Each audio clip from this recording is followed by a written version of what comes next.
Bonjour everyone, how's it going? It's me, Jaylene, also known as Femme4. Today I wanted to dive deeply into the sometimes scary, sometimes playful, but always serious act of CNC, otherwise known as consensual non-consent. But first, I give you full consent for you to hit that subscribe button. I'm going to cover 3 key things in this little lesson. Number 1, what is it? Number 2, why do people like it, both top and bottom? And last but not least, number 3, 5 key tips that you better fucking know if you want to play this game for CNC. Number 1, what is it? CNC, otherwise known as consensual non-consent, is a type of power play derived from the beautiful and kinky world of BDSM. Some may call it rape fantasy play if you're feeling forward that day. And I know that sometimes the word rape can have some people feeling a little bit triggered, so this video might not be for you. Go watch one of my other sex ed videos. As the term rape play kind of explains for itself, CNC is basically a role play or scenario that is acting out a non-consensual event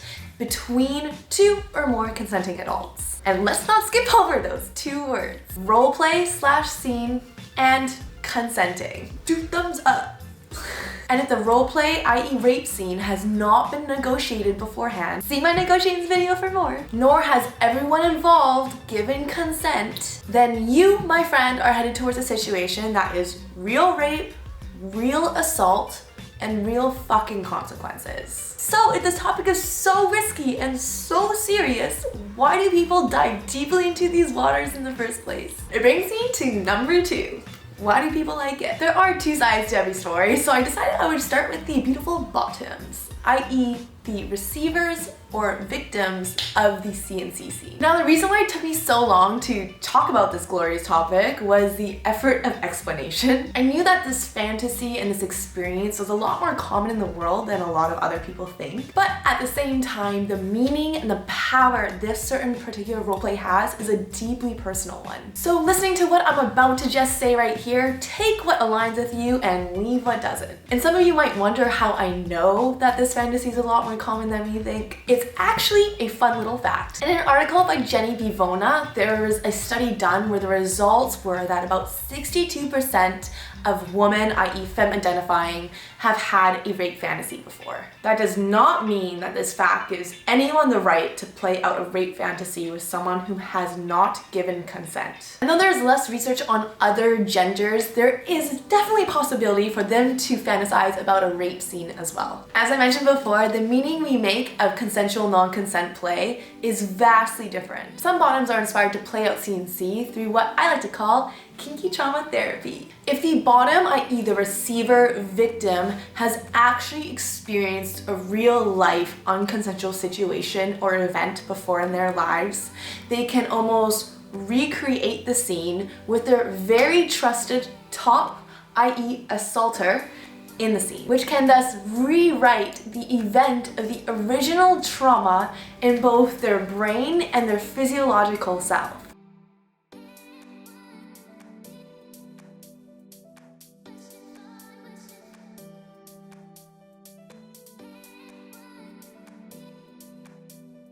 Psychology is so cool. Here's my fun example of that. Imagine you're bit by a mean, vicious dog when you're little, and now you're terrified of having any canine teeth getting close to you. But one day you decide to play with your friend's puppy, who you know is teething and biting a little bit, but you know they're not doing it to be mean, but rather be playful and to give you little love nibbles. The event with the puppy helped you recreate probably your trauma response in terms of being around dogs' teeth, because you're experiencing this event in a much more lovable, safe, and secure, and very cute setting. In other words, you're having a very different outcome compared to what your original trauma provided for you. So cool. In the kinky trauma therapy approach to CNC, basically the traumatized person is going to be the bottom, and the very top person is going to provide that safe and secure, lovable setting, kind of like the puppy. And basically what they're going to be doing is helping the bottom re-experience this event in order to help both let it go and also provide a different outcome for the bottom itself with providing aftercare, etc. And also helping the bottom experience the event to perhaps get out any expression that's needed to be expressed, whether it's emotional, physical, etc. Now, to debunk the stereotype quickly, not all of the people who like to play victims in the CNC scene brains have been victims in real life. BDSM humans aren't all traumatized people walking around in their leather and their chains, my friends. Some CNC bottoms simply enjoy the roleplay for the pure fear factor. Think of the same way why people like haunted houses. In my personal opinion, CNC is more fun. Some enjoy the aspect of both the struggle and challenge it provides for both the bottoms, if they're trying to get away, and the tops, if they're attempting to force the person into their own ways. Continuing on to the tops, i.e. the assaulters,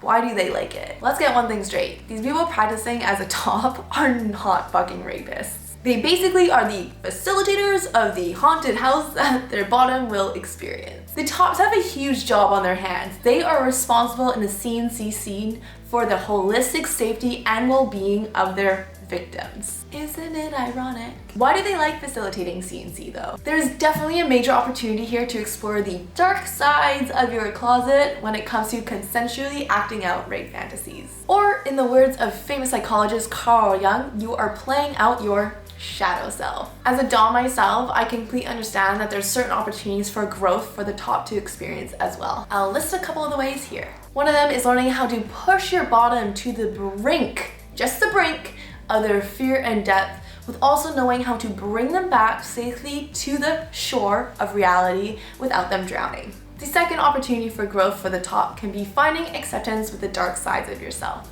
i.e. the parts of yourself that are not really widely accepted within the realm of societal values and society itself, potentially having you almost being judged or ostracized for. But this side of yourself will be witnessed without judgment from your victim, i.e. your bottom. This was a very important point, and let me explain why. The more we can safely and consensually experience the dark side of ourselves, the more opportunity we have to recognize how much control and royal responsibility that we have when it comes to letting our shadow selves out to play. i.e. you learn more that there's appropriate time and place to experience your dark self. The reason why I say this is because I think it's better to do that than lock your shadow closet door, throw away the key, and let those shadows grow in the dark. The last potential reason of many that tops may want to experience CNC for is their own trauma themselves. If the top has been a real victim of real rape and assault, seeing what it must have been like being in the role of the assaulter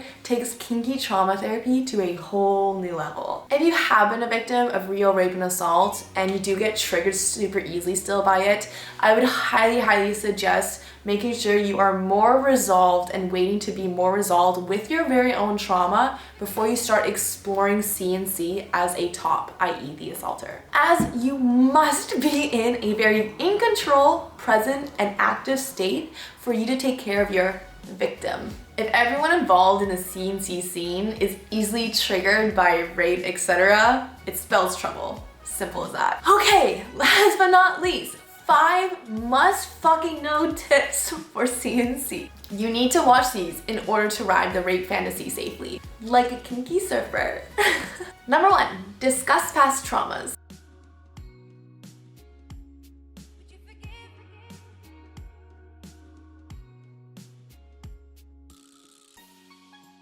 This will help everyone involved understand that if one person is triggered during the CNC scene, where it might be stemming from. Empathy rules, after all. This will also be an opportunity for you to make an informed choice whether you want to explore a CNC scene with this person at all. Sometimes people's traumas are so major or so easily triggered that you might not feel competent in your own self to handle it if they enter a state of re-traumatization, as that is definitely one of the very scary risks. In other words, the serious risk of emotional and mental re-triggering that can potentially arise from CNC scenes.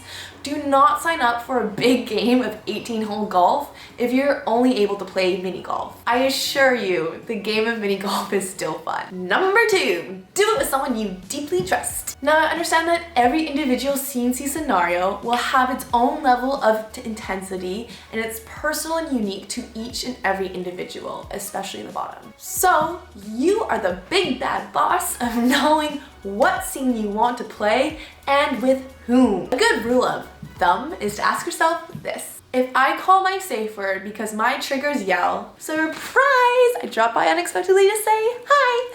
And I am feeling deeply emotionally scared, triggered, etc. Will that person stay and be by my side to make sure that I'm okay emotionally, mentally, and physically? And do I trust them to see me in that vulnerable state? Number 3, this one's for the tops. Understand your victim's survival response. This is a very handy thing to talk about in negotiation, as this is going to help you recognize whether your victim is going outside of their window of tolerance, i.e. what they can handle in terms of the intensity and actions in the scene itself.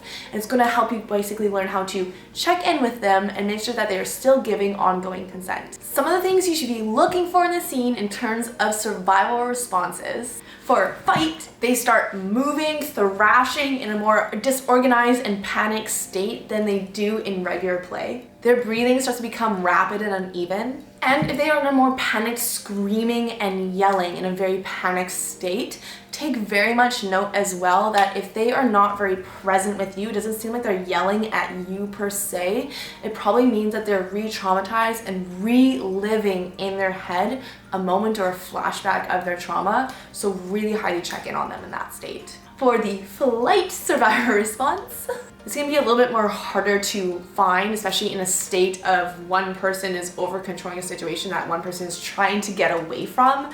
But basically, maybe perhaps they're leaving the place where you are at in a very hurried state or manner. Or their eyes can be darting around almost in a traumatic state to different exits, etc., i.e. they're not really focused on the present moment. For the survival response of freeze, if they enter a state of dissociation, i.e. their expression is very blank, they're not responding to any stimuli around them, body becomes almost rigid or frozen, and they're not responding to your verbal or visual cues. If any of these things start becoming present in your scary play scene, make sure to check in on your victim to make sure they're still in play mode and not trauma mode. Number 4. Write down on paper. Like I have repeated 1,000,000,001 times, CNC is walking a tightrope of risk for both the assaulter and the victim. One safety net that is very good to have for both parties is a written statement of the bottoms and tops limits, so i.e. what they both do not want to have happen at all or act out during the play scene. The safe word that will be used, so you can use the words no and stop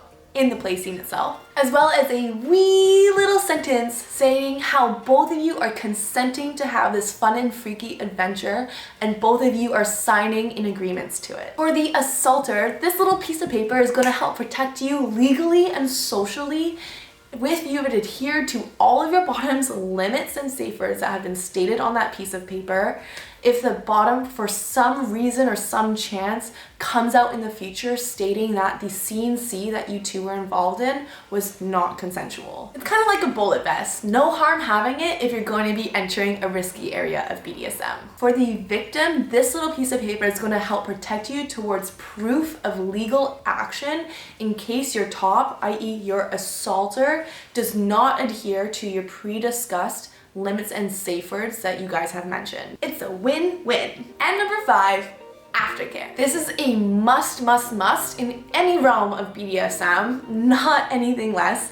But I will reiterate it here in terms of especially it is a key component for anyone who's wanting to do CNC as a kinky trauma therapy to help rewrite their past events and traumas. For aftercare, the top is there to make sure that their victim, i.e. their bottom, feels complete after the scene, make sure that they're taken care of, feel loved, supported, blankets, cuddles, compliments, letting them have a good cry, whatever it is. I highly suggest discussing these aftercare things before the play even happens so you know exactly what to do to get your bottom to feel those good feels. And if you want to explore more in depth the topic of CNC, or you are unsure of how to act out a rape fantasy with your partner, I definitely offer one-on-one coaching sessions to help you discover how to best play out the CNC game for you yourself. To contact me, go through my website, link below.